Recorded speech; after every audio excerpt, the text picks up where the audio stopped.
एक दूर दराज सल्तनत में, जो चमकते हुए बर्फ के जर्रों से ढकी हुई थी, एक खूबसूरत मलिका अपनी गोद में बच्चे की ख्वाहिशमंद थी। सर्दियों की एक ठंडी दोपहर वो खिड़की के पास सिलाई कर रही थी और बोली, मलिका, काश मेरे यहाँ एक बेटी हो जो बर्फ की तरह सफेद, गुलाबों की तरह सुरा लबों वाली और आबनूसी की तरह सिया बालों वाली हो। इसी सर्दी में इसकी दुआ कबूल हुई। एक खूबसूरत बच्ची पैदा हुई जिसका नाम रखा गया स्नो वाइट। लेकिन खुशी का ये लम्हा मुख्तसर निकला, क्योंकि मलिका जल्द ही वफात पा गई। गमज़दा बादशाह ने कुछ अरसे बाद दोबारा शादी की। नई मलिका मिलवीरा बज़ाहिर हुसैन लेकिन दिल से जालिम और जादूगरनी थी। इसके पास एक जादुई आईना था जो बात करता था। हर रोज वो पूछती, मलिका, ए आईना बता मुझे सबसे खूबसूरत कौन है। आईना, अब खूबसूरत है ए मलकान मुअज्जम। लेकिन स्नो वाइट की खूबसूरती जल्द सब पर भारी होगी। मिलवीरा का दिल हसद से जलने लगा। जैसे जैसे स्नो वाइट जवान और नेक सीरत बुनती गई, मलिका का हसद और बढ़ता गया। स्नो वाइट के 16वें सालगिरह पर आईना बोला, आईना, अब स्नो वाइट सबसे हुसैन है। मलिका ने गुस्से में शिकारी को बुलाया। मलिका, इसे जंगल में ले जाओ और इसे मार डालो। इसका दिल लाकर मेरे कदमों में रख दो। शिकारी ने हुक्म माना, मगर जंगल में पहुंचकर वो रहम खा गया। शिकारी धीरे से, भागो शहजादी, भागो और कभी वापस न आना। मलिका को तुम्हारी खबर ना हो। स्नो वाइट खौफजदा और आंसू भरी आंखों के साथ दौड़ती गई। दरख्त कराहने लगे, शाखे झूमने लगे, मगर फिर एक जादू सा हुआ। जंगल रोशन हुआ, जुगनू नाचने लगे और फूल चमकने लगे। कई घंटों बाद एक नन्हा सा कॉटेज नजर आया। दरवाजा खटखटाया, मगर कोई ना बोला। वो अंदर गई। अंदर सब कुछ छोटा छोटा था। 7 बिस्तर, 7 कुर्सियाँ और 7 सूप के प्याले। थकी हारी स्नो वाइट एक बिस्तर पर लेट गई और सो गई। सूरज गुरूब हुआ और 7 प्यारे मेहनती बोन ने कान से हीरों की कानकनी करके वापस लूटे। बोन ने गाते हुए, ही हो हम घर चलते हैं, खुश हो। जब वो घर पहुँचे तो हैरान रह गए। गर्मी, ग्राम्पी, अरे मेरे बिस्तर पर कौन सो रहा है? दाक, ये तो शहजादी है। शर्मीला, बैशफल, कितनी खूबसूरत है। स्नो वाइट जागी और अपनी दास्तान सुनाई। बोन ने बहुत मुतासिर हुए। हुंसीला, हैप्पी, तुम हमारे साथ रहो स्नो वाइट, हम तुम्हारी हिफाजत करेंगे। स्नो वाइट ने खुशी से हाँ कहा। अब वो उनके लिए खाना बनाती, सफाई करती और उन्हें कहानियाँ सुनाती।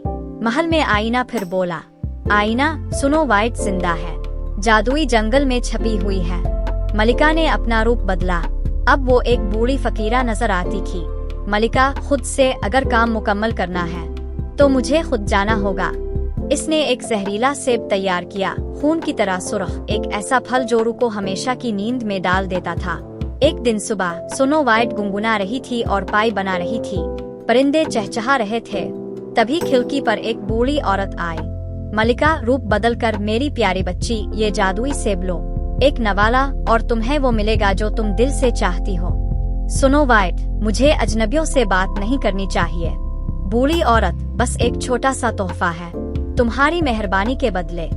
स्नो वाइट ने सेब का नवाला लिया।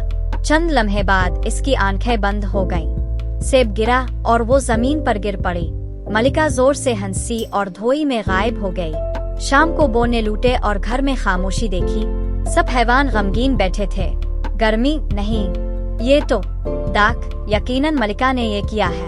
वो स्नो वाइट को एक शफाफ ताबूत में रखकर सितारों के नीचे जंगल के एक कोने में ले गए। जंगल, बर्फ और जानवर सब मातम करने लगे।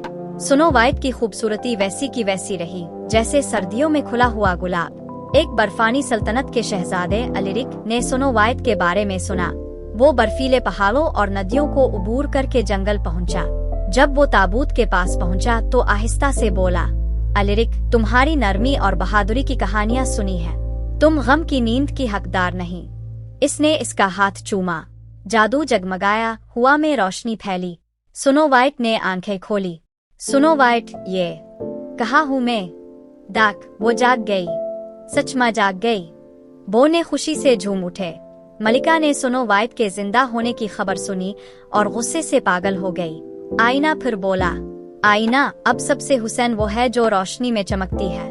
मलिका ने आखिरी बार काला जादू इस्तेमाल किया। जंगल पर अंधेरा छा गया, लेकिन जंगल, बोन ने, जानवर और शहजादा मिलकर खड़े हो गए।